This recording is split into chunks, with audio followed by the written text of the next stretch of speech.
नमस्कार मित्रांनो, मराठी स्पर्धा जगत या चॅनलवर आपले पुन्हा एकदा स्वागत आहे. मित्रांनो, आज आपण मराठी व्याकरणातील काही महत्त्वाचे प्रश्न हाताळत आहोत आणि त्यांची डिटेल माहिती, सविस्तर माहिती देण्याचा आम्ही पुरेपूर प्रयत्न करत आहोत.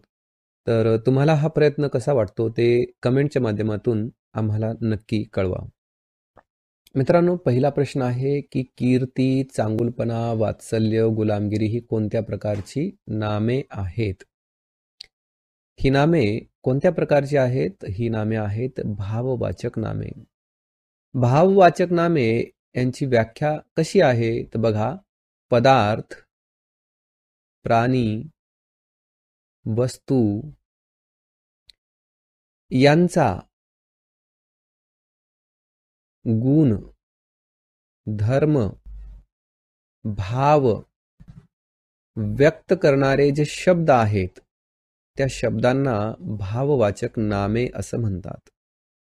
या कीर्ती, चांगुलपणा, वात्सल्य, गुलामगिरी या शब्दातून तसाच काहीसा गुण किंवा धर्म किंवा भाव व्यक्त होतो, म्हणून ही सर्व शब्दे भाववाचक नामे या प्रकारात येतात. मग सामान्य नामे कोणत्या नामांना म्हणतात? जसे की मुलगी, मुलगा, पुरुष. ही जी नामे आहेत ती सामान्य नामे आहेत. आणि मग विशेष नामे कोणत्या नामांना म्हणतात? जसं की मुलगी हे काय आहे? सामान्य नाम आहे. मग सीता हे त्या मुलीचं नाव असेल तर मग हे सीता हा जो शब्द आहे काय आहे? तो विशेष नाम आहे. त्या मुलीची ती विशेष ओळख आहे. म्हणून मुलगी हे सामान्य नाम आहे, तर सीता हे त्या मुलीचं नाव जे आहे ते विशेष नाम आहे. विशेष नामे पाहिल्यानंतर आता राहिलं समुदायवाचक नामे. समुदायवाचक कोणती नामे असतात? तर बघा की कळप हा जो शब्द आहे तो समुदायवाचक आहे. त्याचबरोबर कुटुंब हा सुद्धा शब्द समुदायवाचक आहे. तर अशा प्रकारची जी शब्दे असतात ती समुदायवाचक शब्दे असतात. मित्रांनो, प्रश्न आहे की मी बैलाला मारतो या वाक्यातील कर्म कोणते? ठीक आहे. आपल्याला वाक्यातील कर्म समजून घ्यायचे आहे आणि ते ओळखून शोधायचं आहे. ठीक आहे. तर बघा की मारतो हे या वाक्यातील क्रियापद आहे. काय आहे? क्रियापद आहे. आता मारणारा कोण? मारणारा कोण असं विचारलं तर आपल्याला उत्तर मिळतं मी. म्हणून मारणारा कोण याचं उत्तर जर मी मिळत असेल तर मी हा कर्ता आहे. मग मारण्याची क्रिया कोणावर घडत आहे? तर मारण्याची क्रिया ही बैलावर घडत आहे. म्हणून ज्याच्यावर क्रिया होत आहे किंवा जो क्रिया सोसत आहे त्याला काय म्हणतात? कर्म म्हणतात. काय म्हणतात? कर्म. म्हणून या वाक्यातील बैलाला हे काय आहे? कर्म आहे. आणि म्हणून या प्रश्नाचं बरोबर उत्तर आहे पर्याय क्रमांक 2. मित्रांनो, आपल्याकडे पुढचा प्रश्न आहे की ऊन, हून हे कोणत्या विभक्तीचे प्रत्यय आहेत? सुरुवातीला आपल्याला एक गोष्ट समजून घेणं गरजेचं आहे की विभक्तीचे प्रत्यय किती आहेत, ते कोणते आहेत आणि त्यांचे प्रकार कशा पद्धतीने पडलेले आहेत आणि त्यामध्ये कोणते विभक्ती प्रत्यय येतात हे तुम्हाला तोंडपाठ असेल तर अशा प्रश्नांची उत्तरं तुम्हाला चटकन देता येतात. बघा, विभक्तीचे प्रत्यय किंवा विभक्ती प्रकार जे आहेत ते एकूण 8 आहेत. किती आहेत? 8 आहेत. त्यातील पहिला प्रकार आहे प्रथमा, दुसरा प्रकार आहे द्वितीया, तिसरा प्रकार आहे तृतीया, चौथा प्रकार आहे चतुर्थी, पाचवा प्रकार आहे पंचमी, सहावा षष्ठी, सातवा सप्तमी आणि आठवा प्रकार आहे संबोधन. आता या 8 प्रकारांचे एकवचनी आणि अनेकवचनी असे प्रत्यय आहेत. त्यांना विभक्ती प्रत्यय असं म्हणतात. ठीक आहे. प्रथमाचा प्रत्यय असा नाही, कारण प्रथमा म्हणजे कर्ता हा प्रथमा मानला जातो. ठीक आहे. कर्ता हा प्रथमा विभक्तीत आहे असं मानला जातो.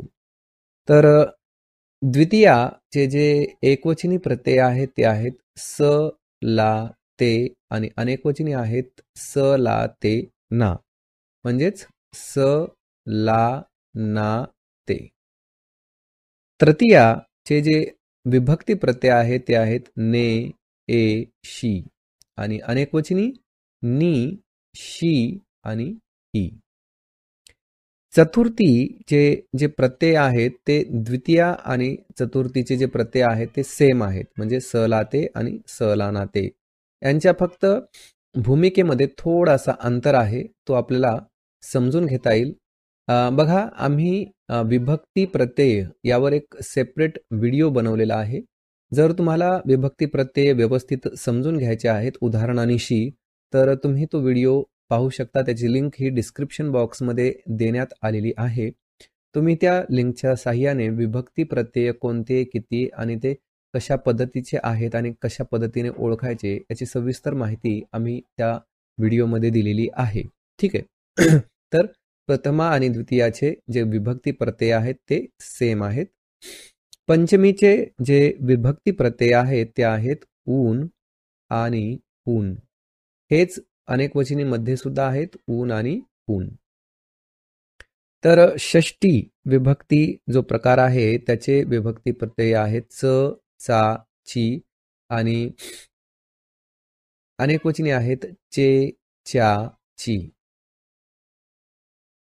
तर सप्तमीचे विभक्ती प्रत्यय आहेत त, ई, आ आणि सेम ॲज त, ई, आ हे सुद्धा अनेकवचनी प्रत्यय आहेत.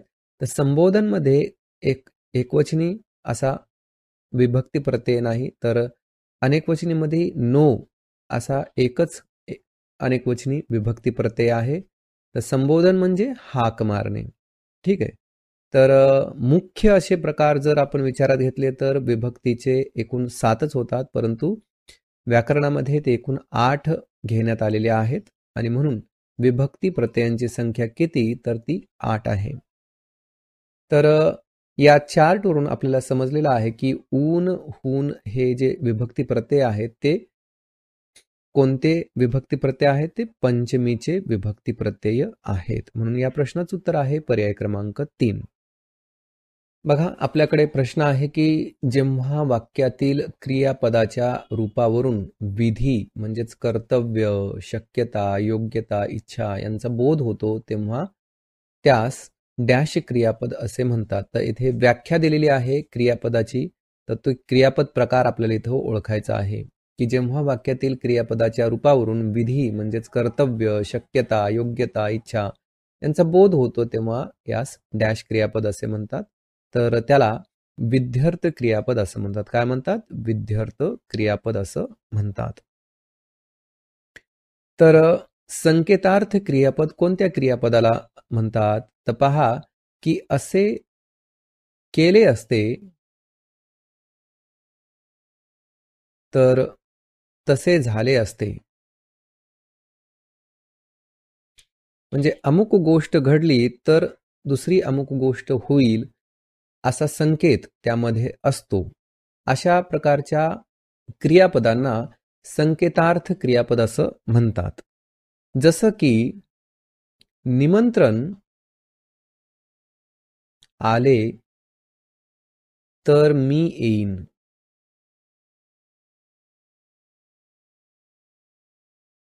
या वाक्यातून काय बोध होतो? संकेत बोध होतो. निमंत्रण मला मिळालं तरच मी येईन, नाहीतर येणार नाही. तर अशा प्रकारच्या जे वाक्य आहेत त्यामध्ये जे क्रियापद असतं त्याला संकेतार्थ क्रियापद असं म्हणतात. आज्ञार्थ क्रियापदाविषयी फक्त आज्ञा देणे एवढाच त्यामधून बोध होतो असं नाही. तर पहा की आज्ञा देणे किंवा मागणे, त्याच्यानंतर आशीर्वाद देणे, त्याचबरोबर प्रार्थना करणे, ठीक आहे, प्रार्थना करणे, विनंती करणे किंवा मग उपदेश देणे यासारख्या गोष्टींचा बोध होत असेल क्रियापदावरून तर त्या क्रियापदांना आज्ञार्थ क्रियापद असं म्हणतात. ठीक आहे. फक्त आज्ञाच नाही तर आशीर्वाद, प्रार्थना, विनंती, उपदेश यासारख्या गोष्टींचा बोध क्रियापदातून होत असेल तर त्याला आज्ञार्थ क्रियापद असं म्हणतात. तर स्वार्थ क्रियापद कोणत्या क्रियापदाला म्हणतात? तर स्वार्थ क्रियापदावरून, ठीक आहे, स्वार्थ जे क्रियापद आहे त्या क्रियापदावरून फक्त काळाचा तेवढाच बोध होतो. फक्त काळाचा बोध होतो. इतर कोणत्याही गोष्टीचा बोध होत नाही. म्हणून त्या प्रकारच्या क्रियापदांना स्वार्थ क्रियापद असे म्हणतात. जसं की तो घरी गेला, तो घरी गेला. आता या वाक्यातून फक्त काळाचाच बोध होत आहे. इतर कोणत्याही गोष्टीचा बोध होत नाही. आज्ञा, आशीर्वाद, प्रार्थना, विनंती, उपदेश किंवा मग एखादा संकेत नाही. तर इथून फक्त तो घरी गेलेला आहे एवढं सांगितण्याला आलेलं आहे. म्हणून यामधून फक्त आणि फक्त काळबोध होतो. म्हणून अशा प्रकारच्या क्रियापदांना स्वार्थ क्रियापद असं म्हणतात. आता आज्ञार्थ क्रियापदाचं आपण एकही उदाहरण इथं घेतलेलं नव्हतं. त्यामुळे आपण एक उदाहरण इथे घेऊया की देवा सर्वांना सुखी ठेव. देवा सर्वांना सुखी ठेव. तर या वाक्यातून काय होतो? एक प्रकारची विनंती किंवा प्रार्थना का होते? व्यक्त होते. आणि म्हणून यामध्ये जे क्रियापद आहे ते कसं आहे? आज्ञार्थ क्रियापद आहे. मित्रांनो, आपल्याकडे प्रश्न आहे की मी उद्यापासून लवकर उठेन या वाक्यातील क्रियापदाचा प्रकार ओळखायचा आहे. तर इथे उठेन हे क्रियापद आहे. तर हे उठेन जे क्रियापद आहे नेमकं कोणत्या प्रकारातील क्रियापद आहे ते ओळखायचं आहे. तर पहा की उठेन हे जे क्रियापद आहे ते सिद्ध क्रियापद आहे. ठीक आहे. आता सिद्ध क्रियापद कोणत्या क्रियापदांना म्हणायचं हे आपण अगोदर समजून घेऊया. बघा की ना, ये, कर, उठ यासारखे जे धातू आहेत यांना सिद्ध धातू म्हणतात. काय म्हणतात? सिद्ध धातू म्हणतात. काय म्हणतात? सिद्ध धातू. आणि या धातूंना जी प्रत्यय लावून येतात त्यांना सिद्ध क्रियापदे असं म्हणतात. काय म्हणतात? सिद्ध क्रियापदे. मग उठ या शब्दाला म्हणजे उठ या सिद्ध धातूला प्रत्यय लावून उठेन हा क्रियापद बनवण्यात आलेला आहे. हे क्रियापद बनवण्यात आलेलं आहे. म्हणून अशा प्रकारचं जे क्रियापद आहे त्याला सिद्ध या क्रियापद प्रकारामध्ये गणलं जातं, टाकलं जातं. म्हणून उठेन हा जो शब्द आहे तो सिद्ध क्रियापद आहे. मग संयुक्त क्रियापद कोणत्या क्रियापदांना म्हणतात? तर पहा आपल्याकडे एक उदाहरण आहे की मुले गाऊ लागली. गाऊ लागली. या वाक्यामधून या दोन्हीपैकी एक जरी शब्द वगळला तरी अर्थ पूर्ण होत नाही. मग हे दोन्ही शब्द ठेवून जर आपण वाक्य लिहिलं तर मात्र वाक्याचा अर्थ आपल्याला चटकन लक्षात येतो. म्हणून अशा प्रकारच्या दोन क्रियापदांनी मिळून बनलेल्या क्रियापदाला संयुक्त क्रियापद असे म्हणतात. तर प्रयोजक क्रियापद कोणत्या क्रियापदाला म्हणतात? तर एखादी क्रिया दुसऱ्याकडून करून घेणे अशा बोध होत असेल वाक्यातून तर त्याला प्रयोजक क्रियापद असं म्हणतात. तर बघा उदाहरण आपण घेऊया की आई मुलाला हसवते. तर या वाक्यामध्ये हसण्याची क्रिया जरी मुलगा करत असला तरी हसवण्याचे कार्य मात्र आईकडून करवले जात आहे किंवा आई करत आहे. म्हणून हसवते हे जे क्रियापद आहे ते प्रयोजक क्रियापद आहे. तर भावकर्तृक क्रियापद कोणत्या क्रियापदांना म्हणतात? तर भावकर्तृक क्रियापद त्या वाक्यामध्ये असते ज्या वाक्यामध्ये निश्चित असा कर्ता नसतो. म्हणजे कर्ता हा गृहीत धरला जातो आणि तो पण क्रियापदावरून. जसं की दुपारपासून सारखे गडगडते. दुपारपासून सारखे गडगडते या वाक्यामध्ये निश्चित असा कर्ता नाहीये. मग या वाक्यातून जो भाव व्यक्त होत आहे त्यावरून आपल्याला त्याचा कर्ता गृहीत धरावा लागतो आणि म्हणून अशा प्रकारच्या वाक्यामध्ये जे क्रियापद येतं त्या क्रियापदाला भावकर्तृक क्रियापद असं म्हणतात. भावकर्तृक जे क्रियापद आहे त्याविषयी एक निश्चित बाब समजून घ्या, की जो कर्ता आहे तो कर्ता मुळात वाक्यामध्ये नसतो, परंतु जो भाव व्यक्त होत आहे वाक्यातून त्या भावालाच कर्ता असं मानलं जातं. मित्रांनो, आपल्याकडे पुढचा प्रश्न आहे. पोठ, चिखल, डोंगर, पेंढी, खुळा, कंबर हे शब्द शब्दसिद्धीच्या कोणत्या प्रकारातील आहेत? तर हे जे शब्द आहेत ते कोणत्या प्रकारातील आहेत हे आपल्याला ओळखायचं आहे. हे तत्सम शब्द आहेत का? तद्भव आहेत का? देशी आहेत का? का परभाषी आहेत? कोणत्या प्रकारातील आहेत हे शब्द? हे शब्द देशी शब्द आहेत. असे शब्द जे तत्सम नाहीत, तद्भव नाहीत, त्याचबरोबर ते परभाषीय नाहीत, अशा मूळ मराठी शब्दांना देशी शब्द म्हणतात. आणि हे पोठ, चिखल, डोंगर, पेंडी, खुळा, कंबर हे सर्वच्या सर्व शब्द देशी शब्द आहेत. मग तत्सम शब्द कोणत्या शब्दांना म्हणतात? तर संस्कृत भाषेतून जशाच्या तसे मराठीत आलेले शब्द, मराठी भाषेत रूढ झालेल्या शब्दांना तत्सम शब्द असे म्हणतात.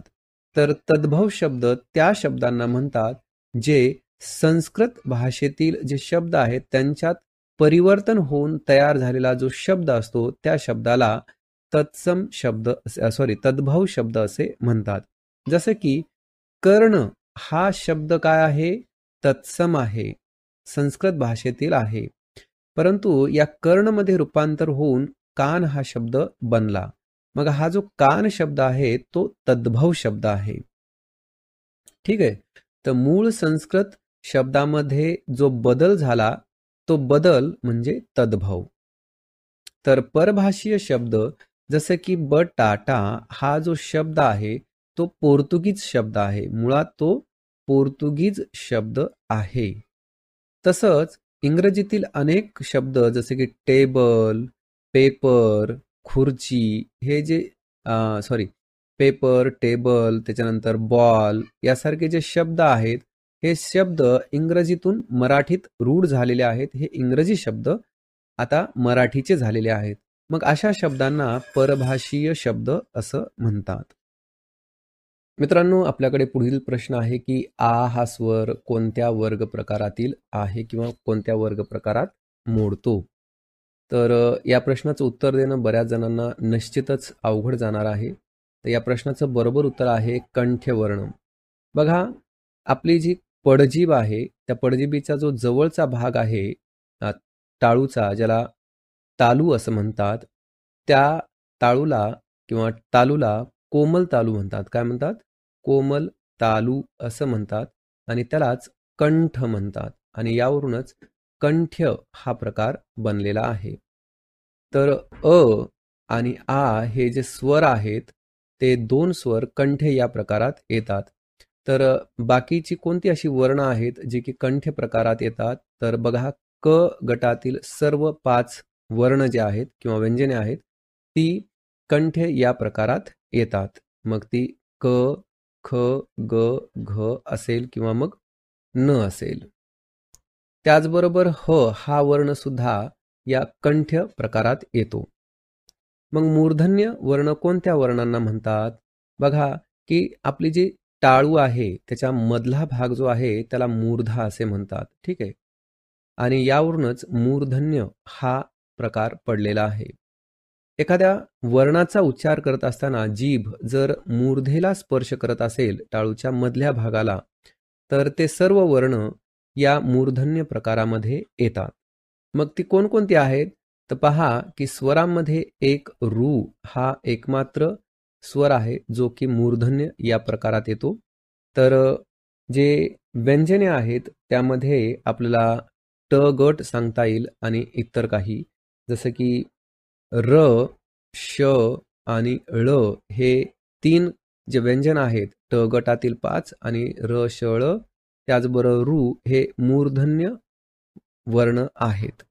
तर दंत्य वर्ण कोणत्या वर्णांना म्हणतात? जेव्हा एखाद्या वर्णाचा उच्चार करत असताना आपली जीभ दातांना स्पर्श करते त्या सर्व वर्णांना दंत्य वर्ण असं म्हणतात. तर दंत्य वर्णांमध्ये एकच लुप्त जो स्वर आहे लू तो या प्रकारात येतो. आणि बाकीची जी व्यंजनं आहेत त्यामध्ये त गटातील सर्व व्यंजने आणि त्याचबरोबर ल आणि स ही व्यंजने देखील दंते या प्रकारात येतात. आणि ओष्ठ वर्ण कोणत्या वर्णांना म्हणतात? तर जेथे आपल्या ओठांचा उपयोग होतो वर्णांचा उच्चार करण्यासाठी त्यांना ओष्ठ वर्ण म्हणतात. प गटातील सर्व व्यंजने ही काय आहेत? ओष्ठ वर्ण आहेत. त्याचबरोबर उ आणि दीर्घ उ ही दोन्ही जी स्वर आहेत ती ओष्ठ स्वर आहेत. मित्रांनो, आपल्याकडे जो प्रश्न आहे आता तो साहित्यिकावर आधारित प्रश्न आहे, कारण मराठी व्याकरण म्हणल्यानंतर मराठी साहित्यिक आलेच.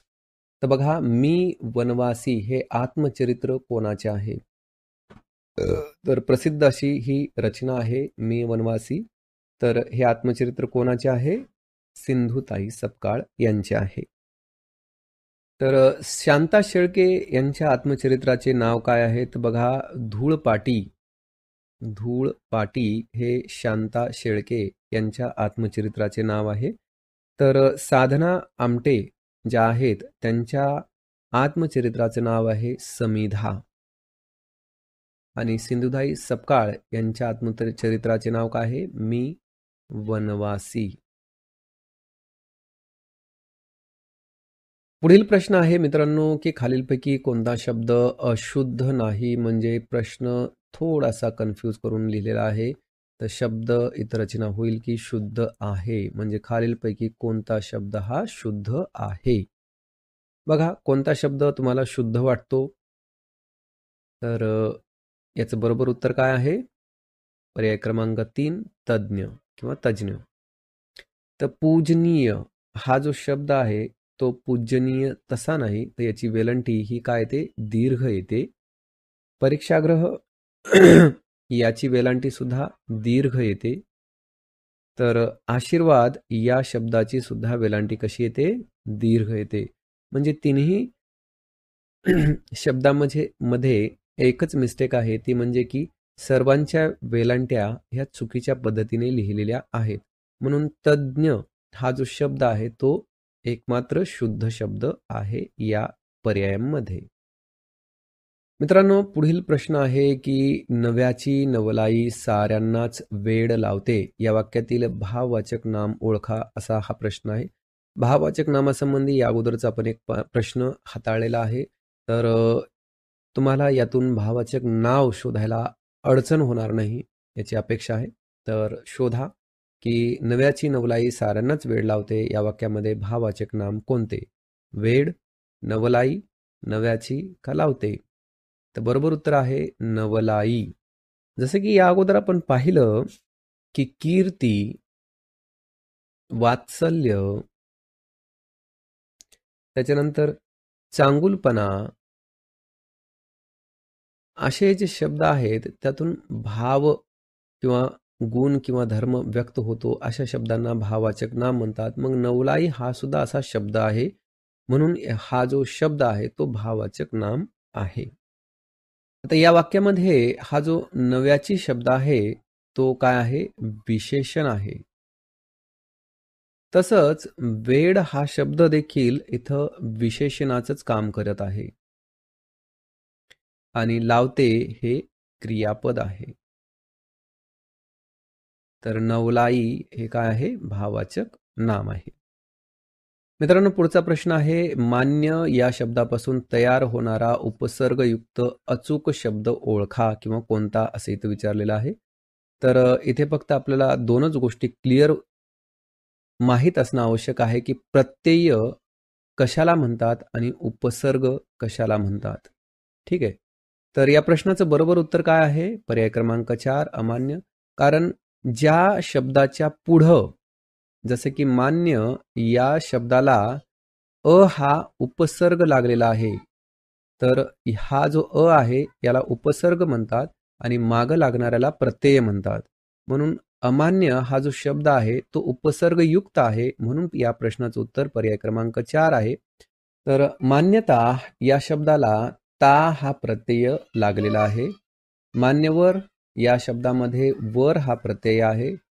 तर माननीय यामध्ये ईय हा प्रत्यय आहे. ठीक आहे. तर अशा पद्धतीने आपल्याला समजतं की प्रत्यय म्हणजे शब्दाच्या मागे लागणारे अक्षरे आणि उपसर्ग म्हणजे शब्दाच्या पुढे लागणारे अक्षरे. मित्रांनो, या प्रश्नसंचातील हा शेवटचा प्रश्न आहे की पुढीलपैकी कोणता पर्याय शब्दयोगी अव्यय नाही. बऱ्याच वेळेस काय होतं की नाही म्हटलेलं असतं प्रश्नामध्ये, परंतु आपण आहे असं गृहीत धरून शब्दयोगी अव्ययच हुडकायला जातो. तर पुढीलपैकी कोणता पर्याय हा शब्दयोग्य नाही असं इथं विचारलेलं आहे. तर या प्रश्नाचं बरोबर उत्तर आहे मित्रांनो सबब. सबब हा शब्दयोगी अव्यय नाही, तर हा उभयान्वयी अव्यय आहे. कोणता आहे? उभयान्वयी अव्यय आहे. उभयान्वयी अव्यय कोणत्या शब्दांना म्हणतात? तर बघा की दोन शब्द किंवा वाक्य जोडणाऱ्या शब्दांना उभयान्वयी अव्यय असं म्हणतात. तर कडे, मागे, समोर ही जी शब्द आहेत ती शब्दयोगी अव्यय आहेत. काय आहेत? शब्दयोगी अव्यय आहेत. आता शब्दयोगी अव्ययांना का म्हणतात? कारण नामे किंवा सर्वनामे यांना जोडून येणारी जी अविकारी शब्द असतात त्यांनाच काय म्हणतात?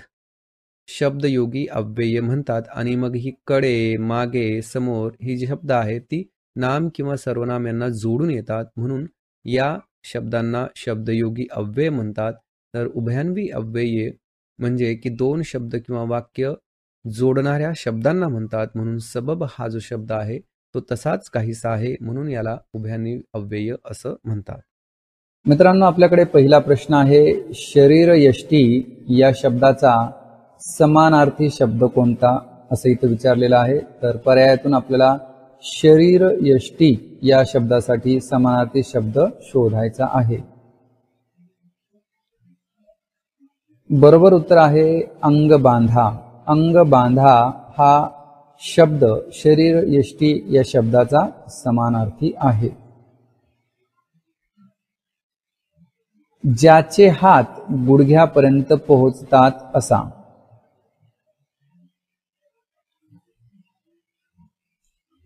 बरोबर उत्तर आहे मित्रांनो अजान बाहू. ज्याचे हात गुडघ्यापर्यंत सहज पोहोचतात अशा व्यक्तीला अजान बाहू असं म्हणतात, म्हणून या प्रश्नाचं बरोबर उत्तर आहे पर्याय क्रमांक बी. घड या समूहदर्शक शब्दासाठी योग्य पर्याय निवडा. बरोबर उत्तर आहे द्राक्ष. द्राक्षांचा घड असतो.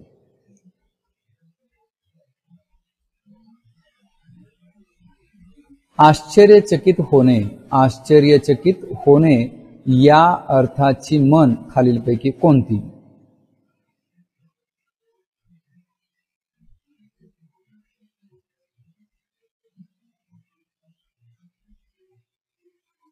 बरोबर उत्तर आहे तोंडात बोट घालणे. पर्याय क्रमांक डी हे या प्रश्नाचं उत्तर आहे. आश्चर्यचकित होणे या अर्थाची म्हण आहे तोंडात बोट घालणे. उतावळा या शब्दाला सुसंगत अशी म्हण कोणती?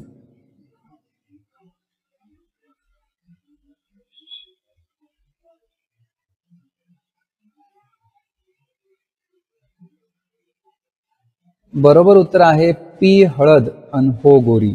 ठीक आहे, पर्याय क्रमांक सी हे या प्रश्नाचं बरोबर उत्तर आहे. पी हळद अन हो गोरी ही जी म्हण आहे ती उतावळा या शब्दाशी सुसंगत आहे. मित्रांनो, येथे आम्ही कोणत्याही पर्यायाचं डिटेलिंग करत नाहीये किंवा त्याचं स्पष्टीकरण देत आहोत किंवा इतर पर्यायांबद्दल माहिती देत आहोत. ही निव्वळ काय आहे की एक टेस्ट आहे, ज्यामध्ये तुम्हाला जास्तीत जास्त प्रश्नांची बरोबर उत्तर देण्याचा प्रयत्न करायचा आहे आणि या प्रयत्नातून तुमचा जो अभ्यास आहे तो दर्जेदार होणार याची आम्हाला खात्री आहे. यानंतरचा प्रश्न, ध्वनिदर्शक शब्द ओळखा. पैंजणांची.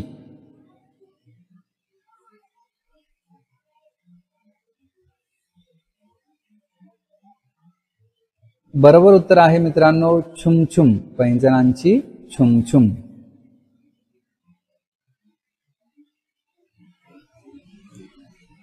खाली दिलेल्या पर्यायी शब्दांपैकी कोणता शब्द लेखन नियमात बसतो ते ओळखा. ठीक आहे, आपल्याला जे 4 पर्याय दिलेले आहेत त्या 4 पर्यायातून असा कोणता शब्द आहे जो की लेखन नियमामध्ये बसतो.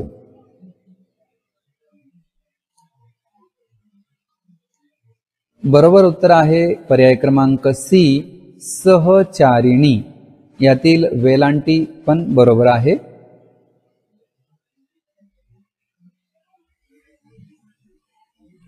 यानंतरचा प्रश्न आहे दिलेल्या अलंकारिक शब्दाचा बरोबर अर्थ कोणता.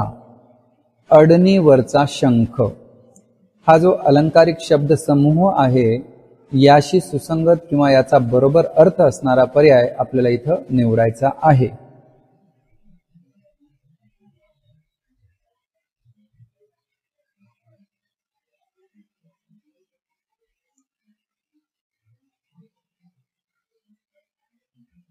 या प्रश्नाचं बरोबर उत्तर आहे मित्रांनो पर्याय क्रमांक सी, उच्च पदावरील अपात्र व्यक्ती.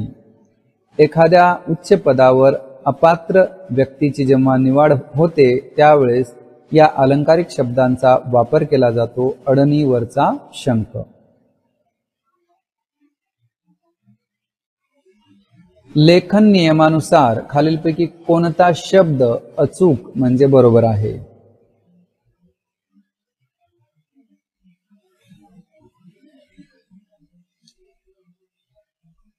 या प्रश्नाचं बरोबर उत्तर आहे पर्याय क्रमांक सी, हरहुन्नरी.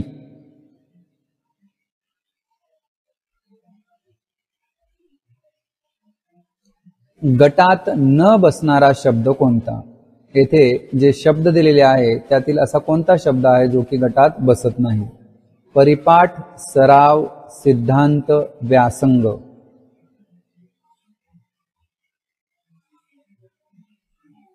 बरोबर उत्तर आहे मित्रांनो सिद्धांत.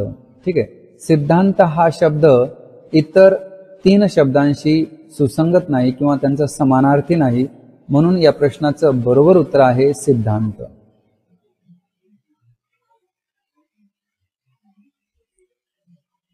शंकर काशीनाथ गर्गे यांचे टोपण नाव कोणते. बघा, लेखकांवर आधारित सुद्धा अधूनमधून प्रश्न विचारले जातात, त्यामुळं अशा प्रकारच्या प्रश्नांची उत्तरं तुम्हाला झटकीपट यायला पाहिजेत, त्यांचं उत्तर तोंडपाठ असलं पाहिजे. तर शंकर काशीनाथ गर्गे यांचं टोपण नाव कोणतं. बरोबर उत्तर आहे दिवाकर. शंकर काशीनाथ गर्गे यांना दिवाकर या नावाने ओळखलं जातं. यथार्थ दीपिका हा प्रसिद्ध काव्यसंग्रह कोणी लिहिला आहे. यथार्थ दीपिका.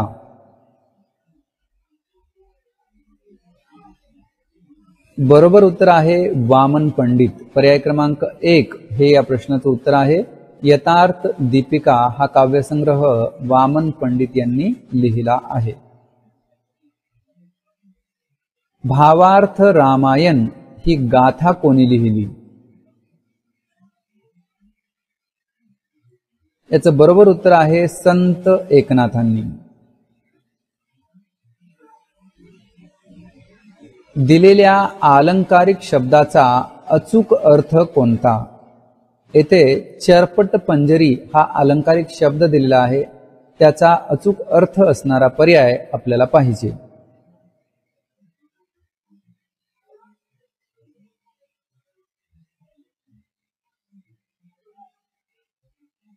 बरोबर उत्तर आहे निरर्थक बडबड. ठीक आहे, निरर्थक बडबड जो कोणी करतो त्याला चरपट पंजरी असं म्हणतात. सूचना न देता येणारा या शब्दसमूहासाठी योग्य शब्द कोणता. सूचना न देता येणारा. बरोबर उत्तर आहे मित्रांनो पर्याय क्रमांक 3 आगंतुक, म्हणजेच पर्याय क्रमांक सी. ठीक आहे. सुंदर मी होणार या साहित्य कृतीचे लेखक कोणते? सुंदर मी होणार. बरोबर उत्तर आहे पु ल देशपांडे.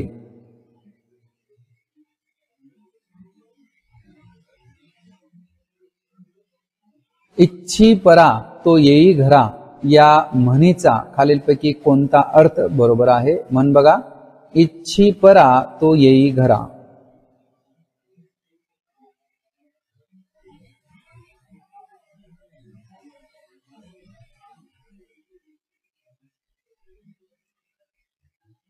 या म्हणीचा योग्य असा अर्थ आहे बघा पर्याय क्रमांक डी चा, म्हणजे या प्रश्नाचं उत्तर आहे पर्याय क्रमांक डी.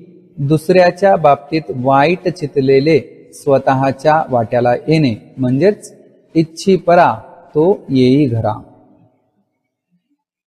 यानंतरचा प्रश्न पहा, विवंचना या शब्दासाठी योग्य समानार्थी शब्द कोणता? विवंचना या शब्दाचा समानार्थी शब्द कोणता?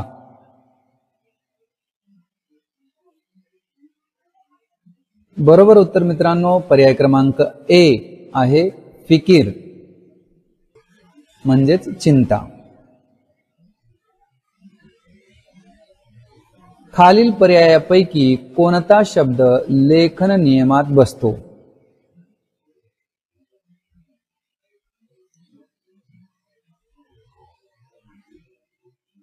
बरोबर उत्तर आहे पर्याय क्रमांक सी बुभुक्षित. मित्रांनो आपल्याला या प्रश्नामध्ये विचारलेला आहे की चुकीची जोडी ओळखा. येथे आपल्याला चुकीची जोडी ओळखायची आहे. बघा पर्याय आहेत तमोगुणी, शीघ्रकोपी, नखशिखांत, सर्व शरीरभर, पंक्ती प्रपंच, पक्षपात, उभा दावा, हक्क गाजवणारा. तर या प्रश्नाचं बरोबर उत्तर आहे उभा दावा हक्क गाजवणारा, म्हणजे ही जोडी चुकीची आहे. ठीक आहे, म्हणून या प्रश्नाचं बरोबर उत्तर आहे पर्याय क्रमांक डी. तर उभा दावा म्हणजे हार्डवेअर किंवा खूप पराकोटीचे वैर याला उभा दावा असं म्हणतात. तन गेले मन गेले म्हातारपणी न्हाण आले या म्हणीचा बरोबर अर्थ कोणता?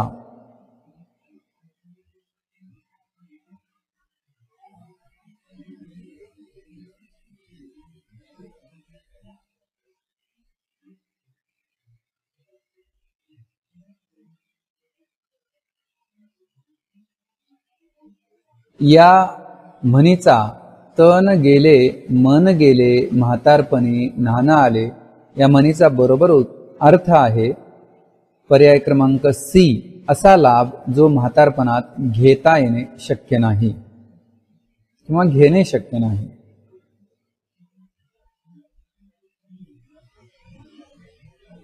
चुकीची जोडी ओळखायची आहे आपल्याला. इथं बघा, लंपट कामुक, वाण उणीव, वस्त्र वसन, जुजबी स्थिर. तर यातील चुकीची जोडी कोणती? तर याचं उत्तर आहे पर्याय क्रमांक डी जुजबी स्थिर. ठीक आहे. तात्पुरत्या स्वरूपाची या अर्थी जुजबी हा शब्द वापरला जातो. तात्पुरता. अव्हेर या शब्दाचा विरुद्धार्थी शब्द कोणता? अव्हेर याचा विरुद्धार्थी शब्द आहे मित्रांनो सन्मान.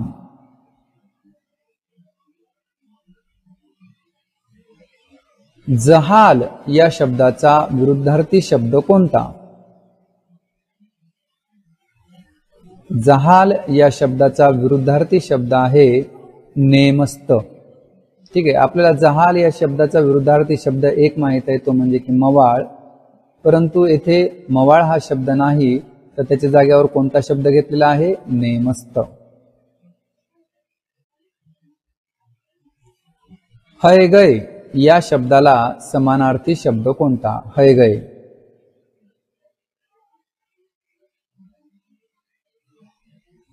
बरोबर उत्तर आहे चालढकल. चालढकल करणे म्हणजेच हयगय करणे किंवा टाळाटाळ करणे. अद्धपात होणे या वाक्प्रचाराचा योग्य अर्थ कोणता? अद्धपात होणे या वाक्प्रचाराचा योग्य अर्थ.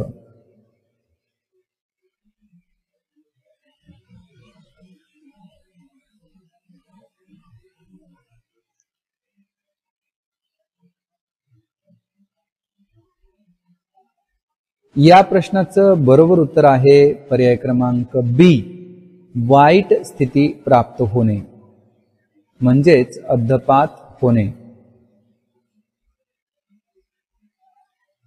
काही मिळविण्यासाठी नुसती बडबड करून चालत नाही, त्यासाठी प्रयत्न करावे लागतात. ठीक आहे, काही मिळविण्यासाठी नुसती बडबड करून चालत नाही, त्यासाठी प्रयत्न करावे लागतात. तर यामध्ये अधोरेखित शब्दांशी सुसंगत असा वाक्प्रचार आपल्याला इथं शोधायचा आहे.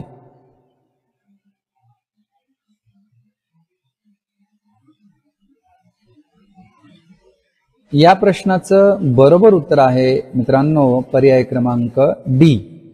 ठीक आहे, डी हे या प्रश्नाचं उत्तर आहे.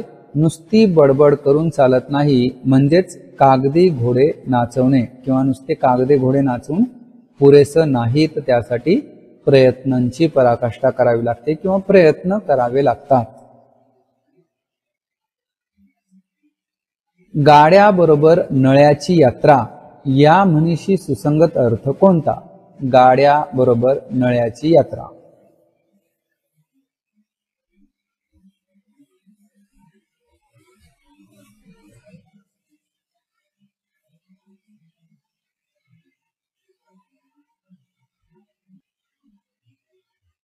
या प्रश्नाचं उत्तर आहे मित्रांनो पर्याय क्रमांक सी, मोठ्या लोकांसोबत काम करणाऱ्यांचाही फायदा होतो. म्हणजे मोठ्या लोकांसोबत जी मध्यमवर्गीय किंवा गरीब लोक काम करतात, तर त्यांचा सुद्धा त्यामध्ये फायदा होतो त्यांच्या संगतीत राहून.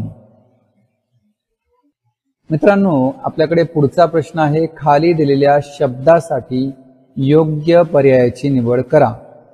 आपल्याला शब्द दिलेला आहे करवंदांची. ठीक आहे, करवंदांची काय?